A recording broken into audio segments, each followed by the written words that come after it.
I was left for dead. That's how my journey in entrepreneurship started.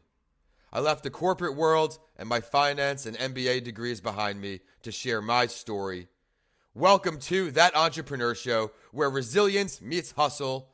Let's build and learn from our guest now. We also have something called community solar, where you build a central array and then consumers in that geographic region can buy the power. And that's also a fast growing segment. So that's something else that I would encourage both consumers and solar business owners to learn more about.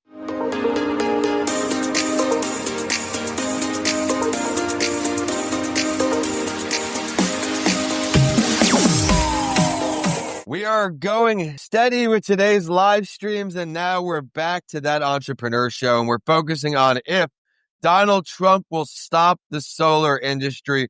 We're bringing on a powerhouse in this field. We're going to be focusing on the booming world of renewable energy. He's a true industry leader. We're joined today by Tim Montague, the driving force behind not only the Clean Power Hour podcast, but the president, founder of the Clean Power Consulting Group. Thanks for spending some time with That Entrepreneur Show. Great to be here, Vince. Nice to meet you.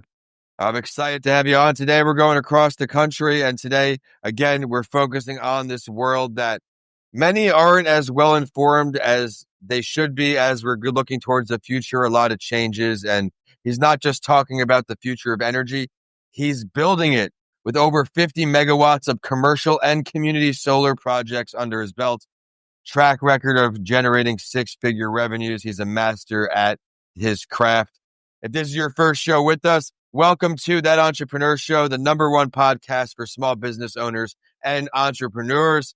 If you're returning, thank you for sticking with us and helping make this show a top 2.5% global show. We can't do it without you or the amazing guests. And this week's show is brought to you by johnford.com and theempathyset.com, where he has his new empathy app and card set, along with Coming Alive podcastproduction.com if you want to start your podcasting journey today. And we're diving right into this, Tim. I like to split my show up in 3 phases: before, right in here, right now, and then what's coming next. So walk us through why you not only started this company, but why you became an entrepreneur. Yeah, both my grandfathers are entrepreneurs on my mom's and dad's sides. My grandpa in Chicago, Grandpa Murphy, ran the Black Diamond, which is an energy publication focused on the coal industry. Illinois is a big coal state. Most people don't realize that. We still have mine mouth power plants in southern Illinois where they dig the coal out and burn it and make electricity. So there's a legacy there. My dad is a techie. He's an entrepreneur.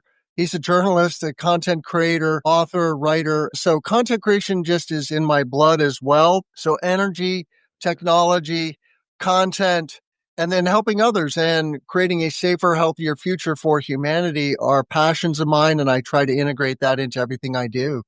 I love that. Just here for the show notes, the content creation in his blood. I thought that was a really cool line. Did you think that you were going to follow direct industry in entrepreneurship? Did you ever think you'd be the journalist type? I did have my hand at being a writer, and I learned that I was very slow.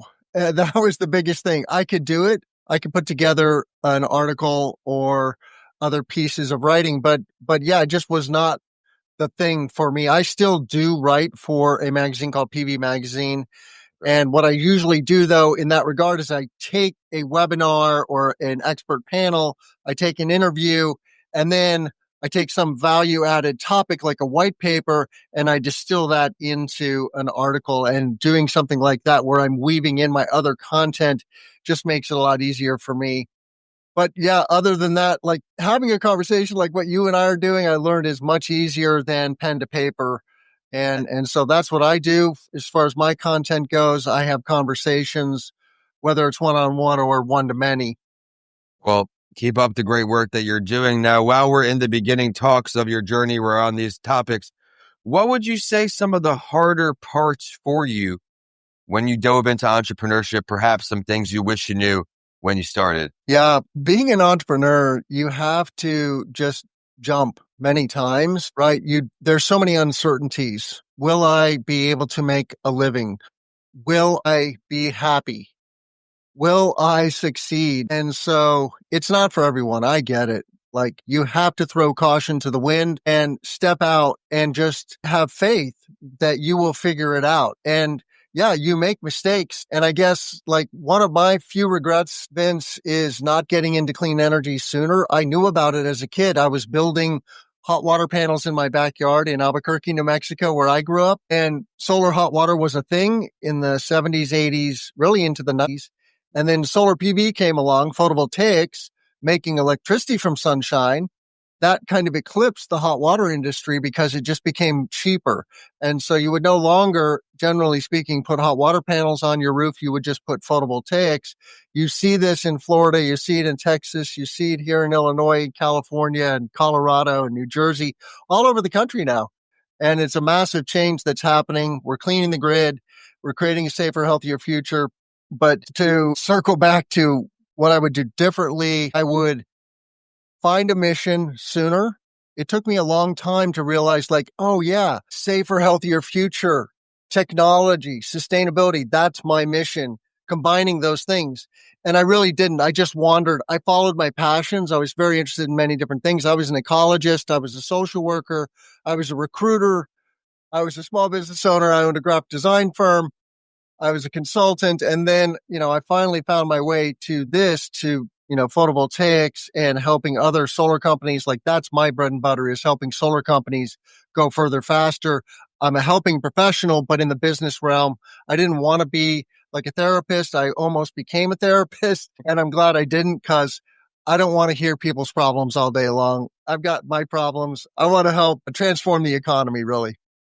I could certainly resonate with a lot of what you're saying. There was a point where I still had one foot in, one foot out, where I was a realtor, I was a financial analyst, I was a busboy, server, I was this, that, wearing all these hats, really taking my mind away from my mission, what I should have been putting 110% of my time into. So I could definitely relate to that. But now that we're caught up, let's talk present day. Tell us more about your company. Who is your ideal customer? Who can you serve best?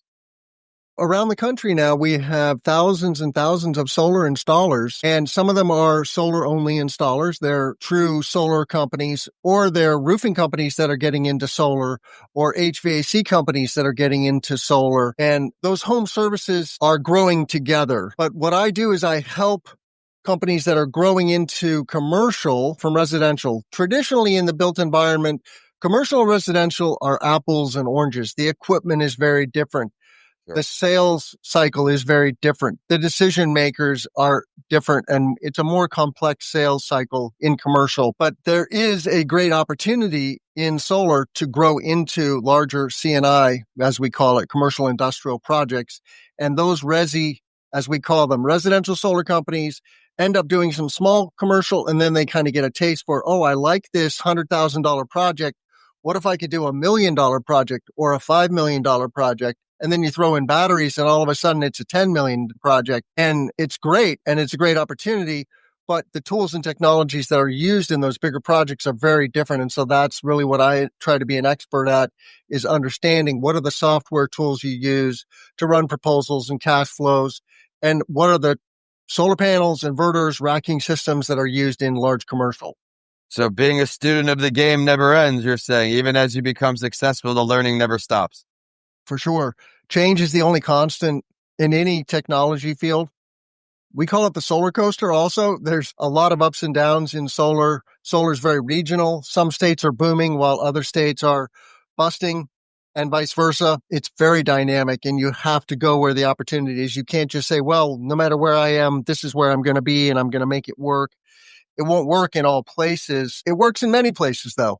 So it is a good growth. I like to say we have 30 years of pure growth in the solar industry, because we're going from, today we're at 6% of grid power from solar. We're going to go to 50% by 2050 in the next 25 years.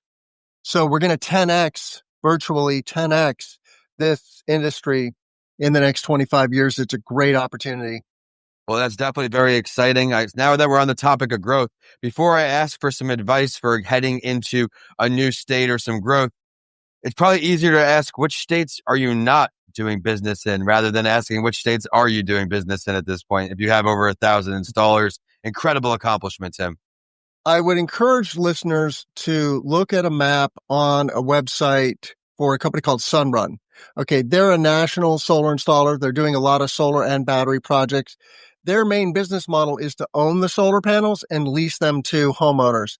You can save more money by buying the solar panels yourself, but you'll see that they're working in about 30 states out of the 50 states.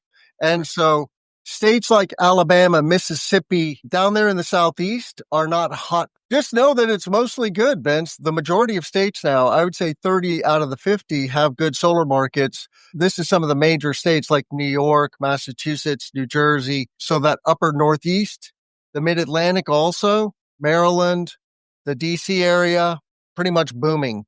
Midwest, it's Illinois, Minnesota, and then out west, Colorado, Arizona, California, and then up into the Northwest. So most markets where there's lots of people are booming. Now, there's some oddballs like Florida and Texas where small scale, what we call distributed generation or rooftop solar isn't really a big thing. There are solar panels getting put on homes and small businesses, but it's mostly utility scale solar that you'll see in those places.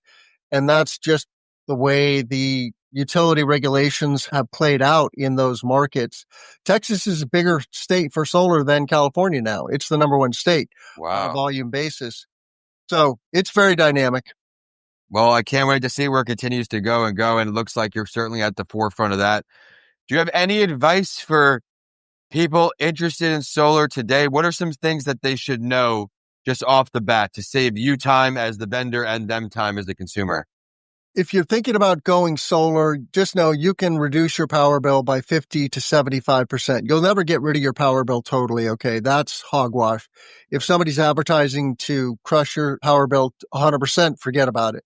Your roof condition is a major factor. You want a roof that's less than 10 years old because you don't want to have to tear off the solar panels. Solar panels are going to be there for 25, maybe 30 years. So roof condition is a big thing.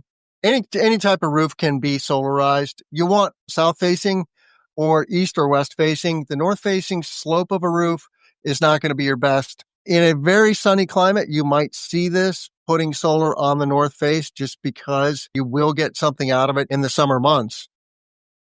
Those are the main considerations. And then finding a good installer. Like, it is a bit of the Wild West in any fast growing industry. There's going to be good, bad, ugly, and you want to find the good. So just talk to a couple of installers, get a referral if you can from a neighbor, that kind of thing, and kick the tires, understand what you're buying, make sure they specify what kind of equipment you're going to get. Because again, in the equipment space, this is very mature technology now. We've had solar panels for 70 years, and there's good and there's mediocre, and you just want to get the good ones. But there's lots of good products out there, and it's a good way to save money and reduce your carbon footprint at the same time, right? So you do good for the planet, you do good for future generations, and you do good for your pocketbook. Well, as you continue to impact further generations and put in these solar panels and increase your education and awareness, what's next for you? You mentioned you've eclipsed 1,000 service members on your team. Incredible accomplishment again. What's next for you? What's the next goal? I come from the solar industry. I cut my teeth working for a big solar installer in Chicago called Continental. And so I truly understand this industry. I understand solar construction, and I approach it from that perspective. I would just encourage listeners, if you're a solar installer, think about large commercial. It's a great opportunity. It's an underserved segment of our industry because the sales cycles are longer. Like, if you're going to spend $1 million or $5 million, there's lots of things you might do with that money. You could hire, you could do R&D, you could expand your facility in other ways. And this is a facility upgrade, but that's the main impediment or source of friction is there's competing resources or there's competing things to do with those resources. But commercial solar is a fantastic industry. We also have something called community solar, where you build a central array and then consumers in that geographic region can buy the power. And that's also a fast growing segment. So that's something else that I would encourage both consumers and solar business owners to learn more about. Incredible knowledge drop there. Thank you. And I think it's inspiring how you worked for that big company and you put all that knowledge and came Clean Power Consulting Group. Everyone, before I let you go, if you could sit down with any entrepreneur, dead or alive, Tim, whose brain would you choose to pick? I really like Richard Branson, the Virgin dude, right? He's done so many disparate things. He's so charismatic and optimistic. I would love to just learn more about what makes him tick and why he's done what he did, with Virgin Records, with the airline, the space company. He's done some amazing things, and I just think he's an awesome guy. And I used to look up to Elon Musk, but not so much anymore. I think he went to crazy town. Yeah, well, you as a solar guy can understand where you're coming from. But now back to Branson. If you could pick a place for this to go down, this meeting to happen, where would it be? I got to go to Necker Island, I think, right? That's the place to be. Apparently they play pickleball there too, and I'm an avid pickleballer. Branson is into pickleball now, so I've been following some professional players who have had the opportunity to play at Necker Island. That sounds like a lot of fun. You'll have to tag him when the show goes out. Request the challenge there on the court. I'm taking you on, Richard. Man, well, I had a great time today, Tim. Thank you so much for joining that Entrepreneur Show community. Where can we find you online? The best place is cleanpowerhour.com. That's my main website. That's my podcast. And then on LinkedIn, I love networking and connecting with people on LinkedIn. Well, I look forward to seeing all the great things you accomplished now that we're connected. And everyone, be sure to go connect with Tim, learn from his journey, not just in solar, but in entrepreneurship. My name is Vincent A. Lancey, and this is That Entrepreneur Show. Thank you for tuning in to help make this a top 2.5% global podcast. We can't do it without you, and I have to say that twice if I can, because I mean it. You keep the show going over 5 years. Thank you, everyone, for tuning in. Thank you, Tim, for joining today. And a big shout out to ComingAlivePodcastProduction.com and JohnFord.com. And with that, we're signing off today. Illinois down to Florida. Thanks, Tim. Thank you, Vince.